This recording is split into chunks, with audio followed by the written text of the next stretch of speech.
Welcome. Welcome to Divorced Dad's Rules for Raising Relatively Stable Kids. A parenting book by Talley, available on Amazon.com. This morning we're going to find a fun little chapter.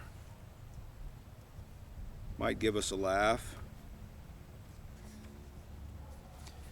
Divorced Dad's Rule number 8. Don't hit your kids. Seems like a pretty simple rule, but I'm still amazed at how many folks believe you can spoil the child by sparing the rod. What the hell are we trying to teach our kids? Are we trying to show them that authority figures have the right to physically control underlings? Are we trying to teach them that might makes right, that someone who outweighs someone else by 100 pounds has the upper hand in any confrontation? Are we trying to show them that physical altercations are the solution to our frustration? Surely when you hit your kids, you've exhausted all other means of exerting influence toward their inappropriate behavior. What are we trying to show them? Are we trying to show them that we love them by hitting them? When you think about how this stuff can be perceived by a little kid, with little kid notions of right and wrong, it seems pretty easy to me to understand that no good teaching comes from hitting. And then I've actually seen parents hit their kid to try to get their kid to stop hitting a sibling. Seems back-assward to me. When my son was about 3, we found ourselves in our SUV on a road trip. He was acting like a little shit. I was tired of driving, and I was tired of dealing with his whining. I finally had enough, and man, I snapped. I reached into the back seat and I swatted his leg. Hey, look, this is not one of my prouder parenting moments. It was all born of frustration with him and the situation.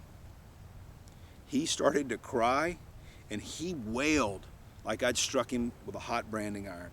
He cried on and on for what seemed like an eternity. Finally, I turned back to him and I said, "What can I do to get you to stop crying?" He looked at me with tears rolling down those big round cheeks of his, and he said, "Well, you could quit hitting me for one thing." Wow. Out of the mouths of babes, eh? Well, I guess you're right on that one, I said, rather resolutely.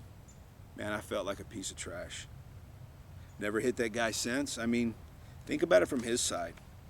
I was fried with the whole drive. I was plain worn out, and I'm supposed to be the adult. This little guy was not only sitting in the SUV for that long trip, but he was also strapped to a kid's car seat, which can't be too damn comfortable. He was worn out too. So here's the deal. Don't hit your kids. Ever. Sometimes kids can be pretty great at telling you why they're acting out. If you can just maintain the calm and ask questions in a calm tone, they may be able to enlighten you. Now, my daughter was 2 when we brought my son home from the hospital.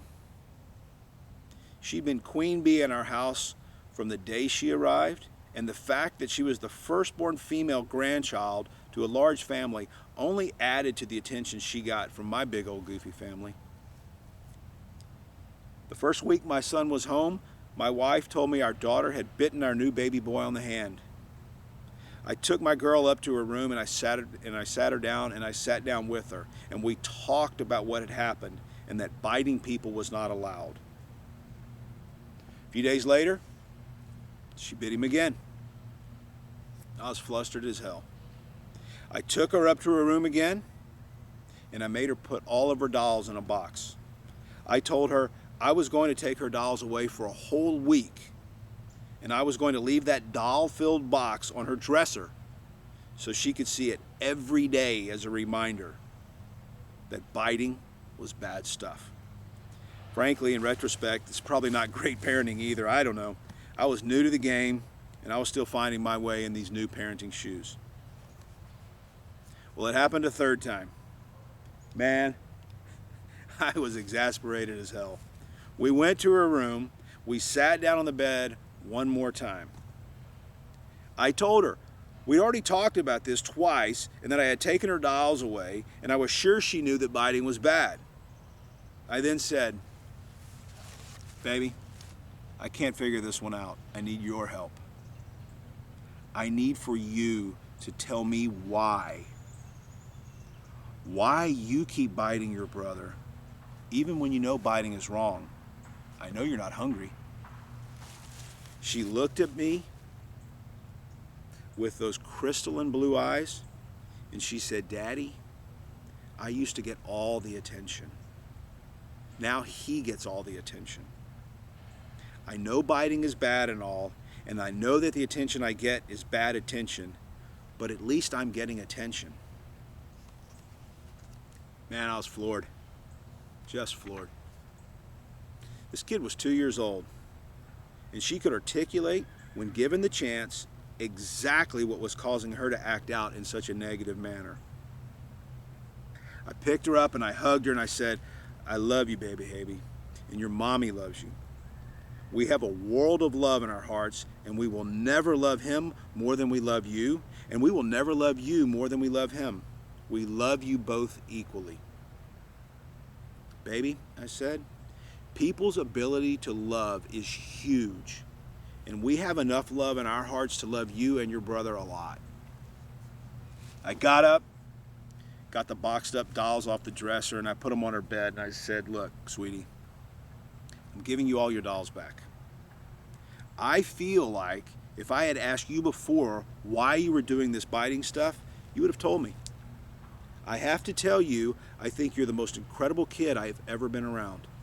Heck, most adults can't tell you why they do bad stuff.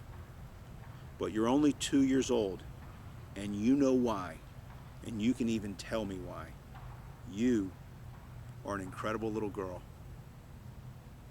I hugged her again and I said, baby, if you ever feel like you aren't getting mommy or daddy's attention the way you need it, just stop us and ask us for it. Just say, "Hey, I need some attention here."